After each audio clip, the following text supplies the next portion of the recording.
Bună, prieteni! Astăzi vom face împreună plăcintă turnată cu mere. Poftă bună!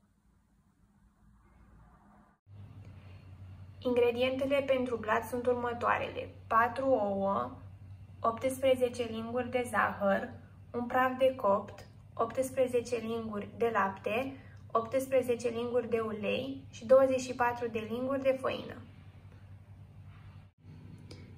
Iar pentru umplutură voi folosi 12 mere, 6 linguri de zahăr, zahăr pudră pentru ornat și puțină scorțișoară.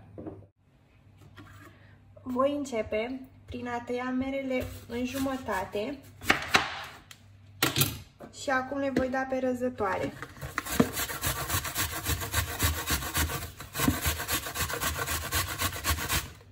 Dacă vreți, voi puteți să le scoateți semințele direct, dar eu le voi da așa pe răzătoare și îmi va rămâne cotorul.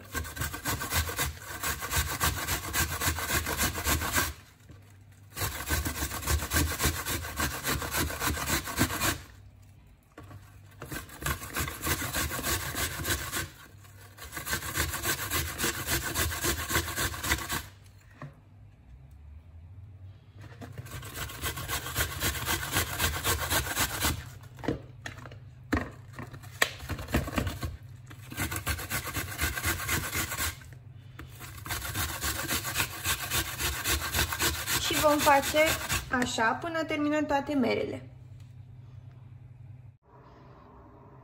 Am terminat toate merele de dat pe răzătoare, iar acum voi lua o strecurătoare și voi pune toată umplutura peste pentru a scurge toată zeama. Apăsăm puțin.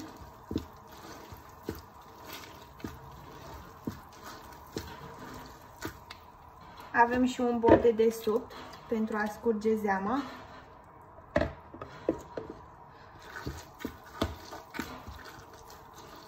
Și le vom lăsa 10 minute să se scurgă bine de apă.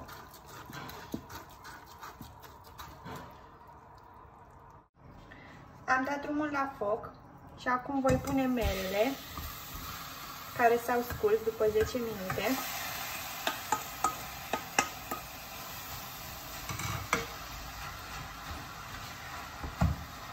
Amestecăm.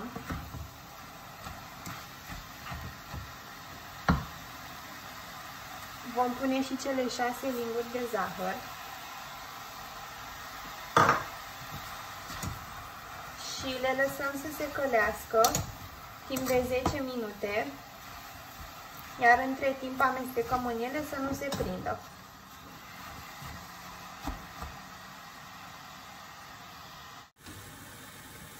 Am lăsat merele 12 minute, deoarece au fost puțin apoase. Am oprit focul și acum vom putea pune scorțișoara. Nu puneți foarte multă, deoarece va avea gust amărui. Amestecăm. Și acum le vom lăsa la răcit.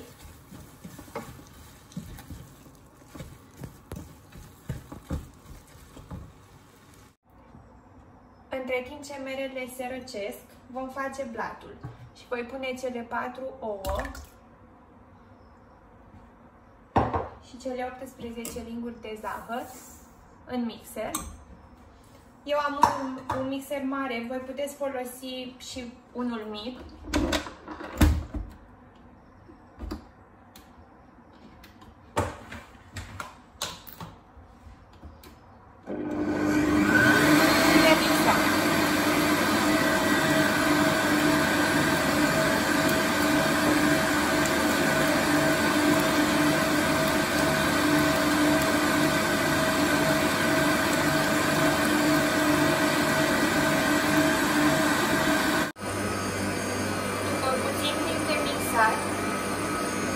Voi adăuga și uleiul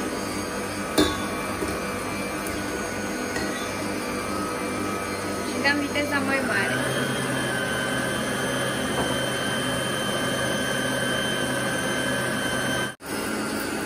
Iar acum voi mixa făina cu praful de copt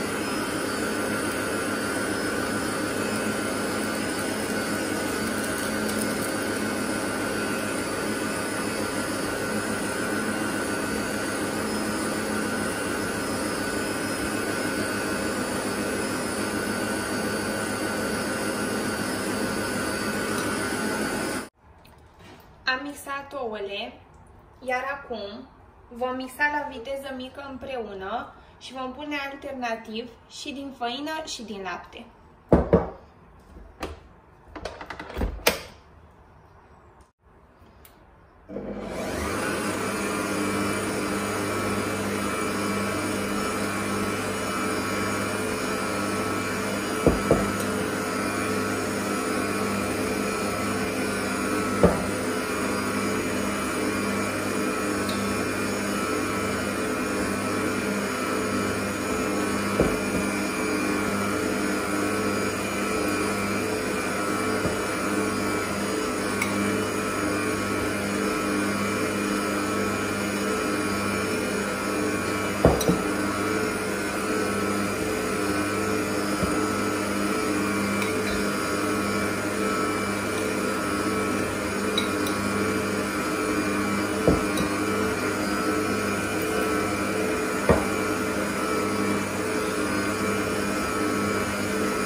Și mai lăsăm încă 2-3 minute să se mixeze împreună.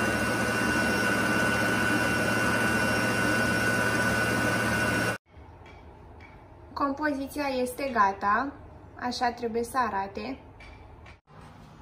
Am dat drumul la cuptor să se încălzească și am pus aici o hârtie de copt într-o tavă și vom pune jumătate din compoziție.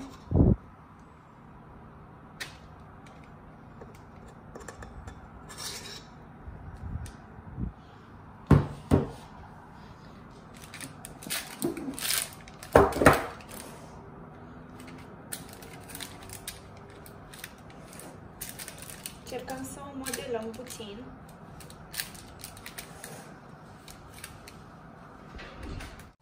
Și o vom lăsa în cuptor 10 minute la 180 de grade. După 10 minute am scos blatul din cuptor și acum vom adăuga merele.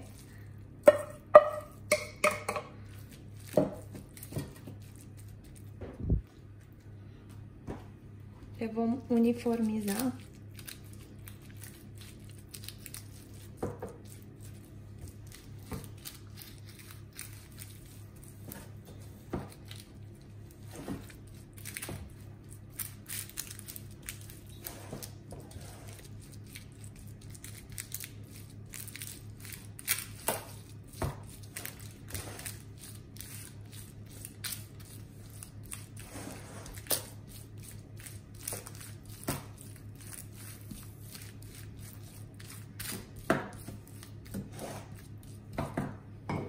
Și acum voi pune restul de blat.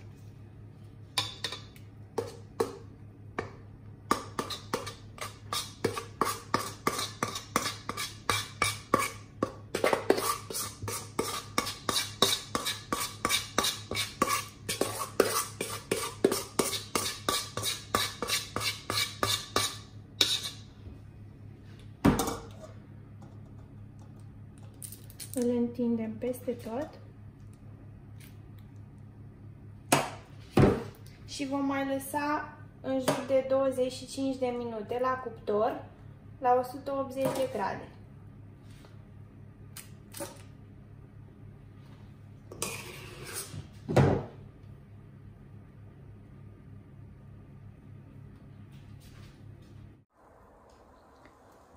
După 30 de minute în cuptor, prăjitura este gata, o vom lăsa puțin la răci și o vom pudra cu zahăr.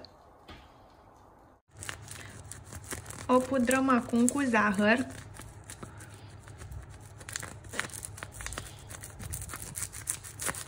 Și am lăsat-o pe un grătar la răcit.